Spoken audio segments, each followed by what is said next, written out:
Hello and welcome to FighterZ, the show where we compare the movesets of two characters and at the end have these two characters showdown in battle. My name's Goku and to kick off this series as strongly as possible, we're having a duel for the ages. Goku versus Vegeta. In general, Goku is a very balanced character overall, very easy to pick up and just make stuff happen, while Vegeta is more of a close-range rush-down type of character. He will take a bit more of practice, but he is still very much a beginner-friendly character. Goku has the advantage from a distance. Being able to Kamehameha without spending any meter, it's very easy for Goku to spam this ability to either punish or harass foes at a distance. And while Vegeta has the Ki Blast Rush as a ranged option, it is far weaker than the Kamehameha, as opponents can easily dash through it. The Ki Blast Rush is one of the weakest ranged attacks in the entire game, as Vegeta gets stuck in the animation for a while and it is very easy to counter. On the other hand, if you try to super dash a Kamehameha, Goku will put you back in your corner. So from a distance, Goku definitely has the upper hand. Zoning! Point Goku! Both characters can close in the distance pretty well. Goku with a Dragon Flash Fist and Vegeta with a Super Dash Kick. Both abilities have their advantages. The Dragon Flash Fist is an overhead attack, meaning the opponent has to be standing up to block it, while the Super Dash Kick can be blocked while either standing up or crouching. But the Super Dash Kick does have an interesting property. If it is blocked, Vegeta will actually cross to the opponent's back, giving him some interesting mix-up abilities. But while on the subject of mix-up, Goku's Dragon Flash Fist, since it's an overhead attack, can also mix up combos, forcing the opponent to constantly adapt his guard. So as far as closing in the distance and applying pressure, I'd say these two characters are fairly similar. Mix-up time! Because Dragon Ball FighterZ has a lot of players using the Super Dash to close in the distance, anti-air options become a bit more important in this game, because they're one of the main ways to counter your opponent, and both Goku and Vegeta have anti-air options that are fairly good. Goku with a rapid kick rush and Vegeta with his crusher knee kick. We found Vegeta's knee to be much more effective and reliable than Goku's kick rush. The wind-up animation is much faster, it has a bigger animation priority, meaning the timing doesn't need to be as precise as Goku's kick rush. For absolute beginners, there's one advantage to using Goku's kick rush, and that is the fact that it's a lot easier to follow it up with a super attack. Vegeta's knee will take a little bit of practice for follow-up attacks, but after you practice a little bit, the difference will go away and you end up being able to finish combos with both characters fairly easy. But as an anti-air measure, Goku's kick rush will require very precise timing, otherwise the super dash will just go straight through it. So for anti-air measures, I'll choose Vegeta 10 out of 10 times. Anti-air, point Vegeta! When it comes to supers, it may seem that both characters have similar ones, but they have a few key differences that are incredibly important. Goku's supers represent his character very well, because they are very versatile, just like his general playstyle. With two level 1 supers, Goku can shoot a Kamehameha in pretty much any direction, and even teleport behind the opponent's back before shooting it off. Vegeta only has one level 1 super, and that's the Big Bang attack. And while Vegeta can direct it downward if he's in the air, he cannot direct it upwards if he's on the ground, making his ability a little bit less versatile than the Kamehameha. Furthermore, because the Big Bang attack is a blast and not a key wave, the timing to hit with this ability needs to be a lot more precise. The Kamehameha and the Big Bang attack both deal the exact same damage, but if you mistime the Big Bang, you'll completely miss your opponent and you'll deal 0 damage, while if you mistime the Kamehameha, you may still partially hit your opponent and deal some damage. The character's level 3 supers are very different, with Vegeta's being a full screen key wave and Goku's being an elbow after a teleport behind the back of the opponent. Yes, he turns into Super Saiyan 3, it does a Kamehameha, yada yada, but all that matters is that very first hit, the activation. Because if that hits, everything else is automatic. If that misses, then that's 3 bars a meter that you won't see again. Goku's level 3 deals a little bit more damage compared to Vegeta's Final Flash,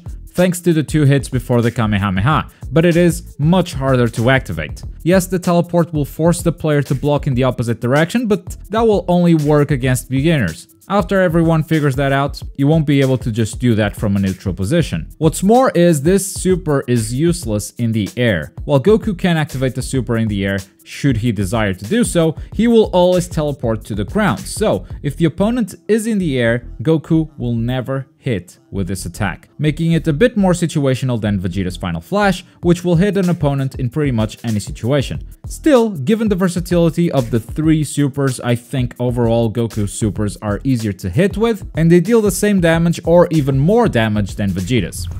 Supers, point Goku! But now let's get to the fight. Because Dragon Ball FighterZ doesn't have a dedicated 1 vs 1 game mode yet, we went into a fight, killed every character except for Goku and Vegeta. We made sure that when Goku and Vegeta fought, they both had 7 bars of super and Sparking Blast still available. We swapped characters after each match, and this will be me versus a friend that goes by the name of Rinnegan. He is awesome at fighting games in general, he also edits videos here for the TGN Anime channel, and he is an asshole, so make sure you root for me. See you at the end of the fights.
Vegeta won every single time. From close range, Vegeta has the upper hand. He's faster than Goku. He's able to apply a lot of pressure. And Goku would have the upper hand if he managed to keep the distance, but Vegeta is also very good at closing in that distance. Both me and Rinnegan felt very comfortable with Vegeta and had a lot of trouble making stuff happen with Goku, despite both of us having more experience with Goku than Vegeta. So I think this episode has a clear winner.